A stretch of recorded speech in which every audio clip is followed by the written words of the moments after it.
आ गए खालिद मोइन। आज हम एक बड़ी ख़ास फिल्म पर बात करने जा रहे हैं। ये फिल्म इंडिया की फ़िल्म है, हाल ही में रिलीज़ हुई है और ये रणबीर कपूर की फ़िल्म है और श्रद्धा कपूर की फ़िल्म है। और इस फिल्म का नाम बताते हैं आपको।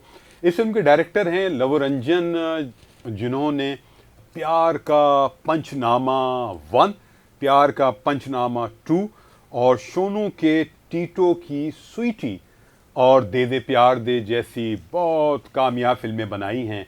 तू झूठी मैं मक्कार, ये है फिल्म का नाम। देखा जाए तो पूरी फिल्म जो है अपने नाम के टाइटल के साथ पूरी तरह जुड़ी हुई नजर आती है। रणबीर कपूर शमशीरा के बाद नजर आए थे। शमशीरा तो बहुत बड़ी फ्लॉप हो गई थी, तो बड़ी तवक्कुआत थी कि क्या होगा, पठान के बाद कोई और फिल्म भी आएगी ऐसी जो इंडियन सिनेमा में खड़ी हो सके, उसके शहर से निकल सके जो पठान ने अपना शहर कायम किया हुआ है। और 110 करोड़ के बजट से बनाई जाने वाली इस फिल्म से बहुत सारी तवक्कुआत थी, लेकिन कुछ शुबहात भी थे। देखा जाए तो अब तक इस फिल्म ने 90 करोड़ से ऊपर का बिजनेस तो कर लिया है, लेकिन अभी उसको अपने जो ओरिजिनल बजट है उससे निकलने के लिए मज़ीद कुछ करोड़ की ज़रूरत है और फिर कमाई के लिए मज़ीद कुछ करोड़ की ज़रूरत है या बहुत से करोड़ों की ज़रूरत है। अंदाज़ा तो यही है कि ये जो जादू है रणबीर कपूर और श्रद्धा कपूर का, ये आहिस्ता आहिस्ता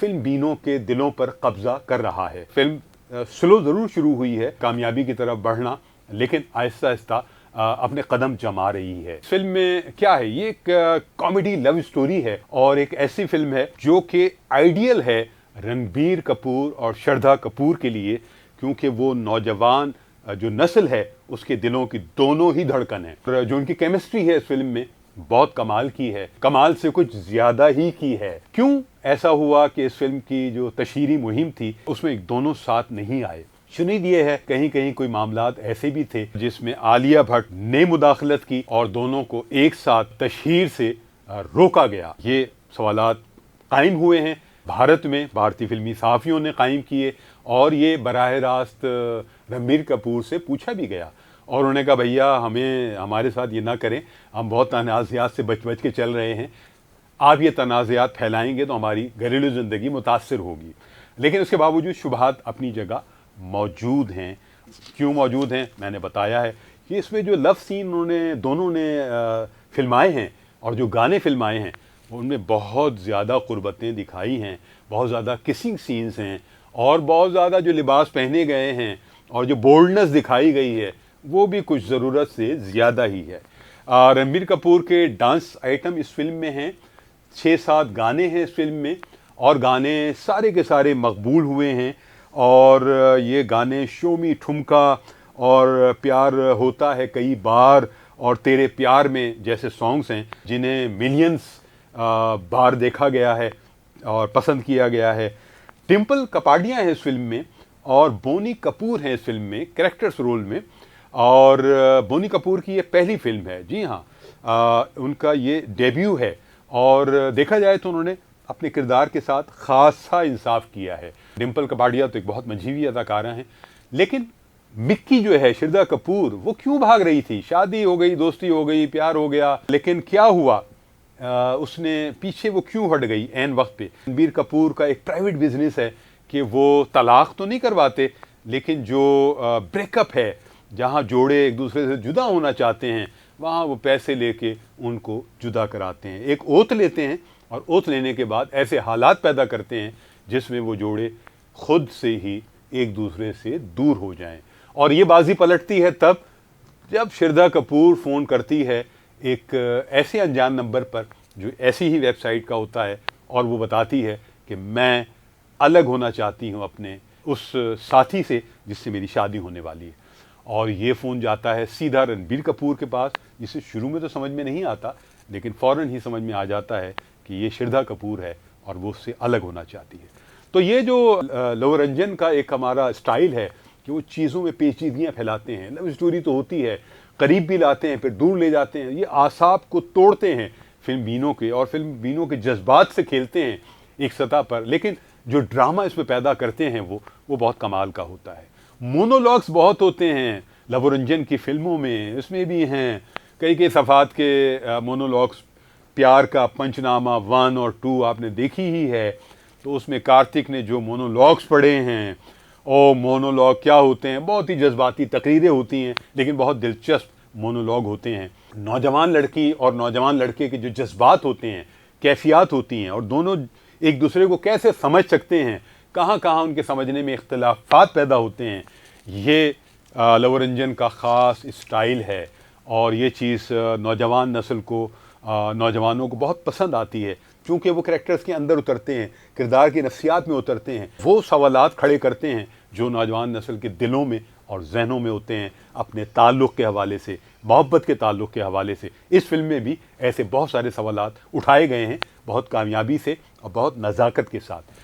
तो मिक्की क्यों भाग रही थी, इसमें इसका एक जवाब तो मैं भी दे सकता हूँ, क्योंकि रणबीर कपूर की फैमिली के हाथ बहुत चलते हैं ख़वातीन के, और कम से कम रणबीर कपूर को डिम्पल कपाडिया ने और दादी ने कोई 12-14 थप्पड़ लगा दिए। अब आप सोचिए कि वो 12-14 थप्पड़ जो फिल्म में आपको नज़र आए, उनके कितने रीटेक्स हुए होंगे।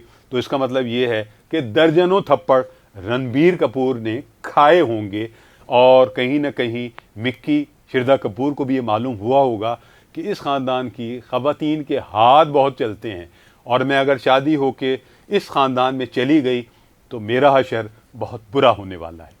ये तो एक मजाक की बात है, लेकिन वो जो एक फैमिली बैकग्राउंड रणबीर कपूर का है, शिरदा कपूर का है, और जॉइंट फैमिली सिस्टम जो है, उससे वो बहुत परेशान होती है, और इसी वजह से वो इनकार करती है।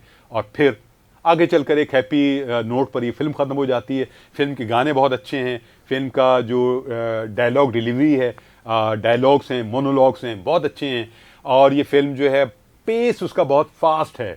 आपको कहीं ये महसूस नहीं होता कि ये बहुत सी चीज़ें दोहराई जा रही हैं या हम बोर हो रहे हैं, इसलिए कि इसका पेस बहुत फास्ट है, और एंड से पहले ही मोहब्बत भी हो जाती है और दूरियों के सिलसिले भी शुरू हो जाते हैं, फिर क़ुरबतें, दूरियां, और फिर एंड में जाकर एक ड्रामाई मोड़ पर आके ये फिल्म ख़त्म होती है, जो कि एक हैप्पी एंडिंग होती है। इस फिल्म में राहुल मोदी भी हैं, राहुल मोदी बासी। राहुल मोदी बासी जो हैं वो एक बेहतरीन स्टैंड अप कॉमेडियन हैं, बेहतरीन जुमले उनके जब ज़ुबान से अदा होते हैं तो वो दिल जीत लेते हैं, और वो खड़े होते हैं और बोलना शुरू करते हैं, और फिर बोलते ही चले जाते हैं, स्लैंग्स का इस्तेमाल करते हैं। वो बस औक़ात तो खुल्लम खुल्ला गालम गलोच पे उतर आते हैं, लेकिन साहब क्या किया जाए, तो ऑडियंस उनके सामने बैठी होती है, नौजवान, वो बहुत ज़्यादा क्लैप इन्हीं बातों पर करती है। लेकिन इसका मतलब ये नहीं है कि उनके पास जो है वो विट नहीं है, या उनके पास जो है वो स्क्रिप्ट नहीं होता, या उनके पास कोई बातें नहीं होती करने वाली और अहद हाजिर के नौजवानों से जुड़ी हुई बातें। राहुल मोदी बासी के पास वो सब कुछ है, टाइमिंग है, विट है, और वो इस फिल्म में भी नज़र आती है। उन्होंने एक जगह ये कहा कि मैंने लवरंजन से कहा था कि भैया मुझे फिल्म में तो ले रहे हो, लेकिन मेरी कहीं स्टैंड अप कॉमेडियन वाली दुकान मत बंद कर देना। तो मेरा ख्याल ये है कि ऐसा बिल्कुल नहीं हुआ होगा, बल्कि इस फिल्म के बाद बासी को और फिल्में भी मिलेंगी, और जो एक गैप आया है इंडियन फिल्म इंडस्ट्री में कॉमेडियंस का, उसकी जगह को बहुत अच्छी तरह राहुल मोदी बासी पुर कर सकते हैं। और जो केमिस्ट्री रणबीर कपूर और राहुल मोदी बासी की है, वो भी बहुत कमाल की है। शिरदा कपूर इस फिल्म में बहुत खूबसूरत लगी हैं, बहुत हसीन लगी हैं, और उन्होंने बहुत जम कर काम किया है। रणबीर कपूर की अदाकारी की बात की जाए तो उन्हें 10 में से 10 नंबर देने पड़ेंगे। उन्होंने अपने पूरे किरदार को बहुत दिल जमाई के साथ, बहुत खूबसूरती के साथ अदा किया है, और जो सॉन्ग्स हैं उसमें जो डांस किए हैं, और जो उनकी डायलॉग डिलीवरी है, और जहाँ जहाँ अदाकारी है, और स्लो मोशन भी आपको बहुत ज़्यादा नज़र आएगा इस फिल्म में। तो लवरंजन ने पूरे लवाजमात और 12 मसाले इस फिल्म में रखे हैं। तू झूठी मैं मक्कार एक ऐसी फिल्म है जो शायद एक बार नहीं, 2 और 3 बार देखने वाली है। तो ज़रूर देखें इस फिल्म को। और यहाँ आ गए थे खालिद मोइन, और जाते हैं खालिद मोइन। फिर किसी नई फिल्म, किसी नए मौजू के साथ हाजिर होंगे। Bye bye.